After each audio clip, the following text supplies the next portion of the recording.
First, I want to say happy birthday to my mother.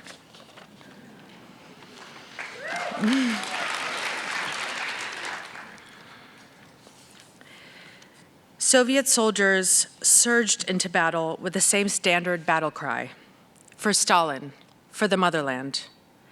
Yet somehow, the Second World War became known to Russians as the Great Fatherland War. It capped 3 decades of bloodletting on Soviet territory, starting with World War I, followed by the revolution, civil war, famine, collectivization, and mass political repressions. Taken together, the 30 years before Victory Day carried off more than 50 million Soviets. In the years between the Nazi invasion and the Soviet counteroffensive that drove them out, some 27 million Soviets were killed. By some estimates, the Soviet Union lost 15% of its population in just 4 years. Most of the dead were men. In 1939, on the eve of the Great Fatherland War, there were 8 million more Soviet women than men. The war only exaggerated that imbalance. In some places, the gender ratio was so skewed after 1945 that there were only 19 men for every 100 women. And yet, as one of the victors, the Soviet Union had emerged a superpower on the world stage. Stalin and his lieutenants knew that the contradiction was untenable. A powerful country needed a large and expanding population.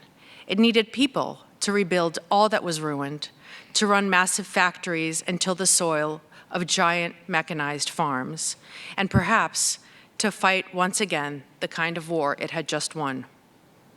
Even before the war was over, Stalin understood that the Soviet Union would need to solve this demographic crisis. It would need to replace its dead.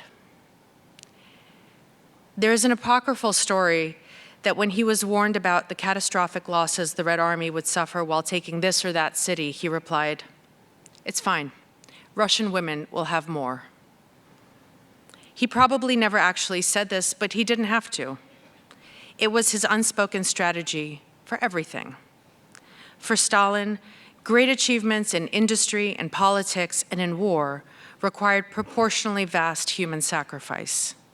And no matter how many Soviet citizens he laid down on these altars of modernity, Soviet women would always step into the breach.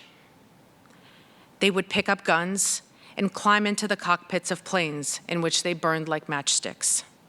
They would give up their sons for the country, pretend their children were heroes rather than mere cannon fodder. And when those sons fell in battle, they would have more.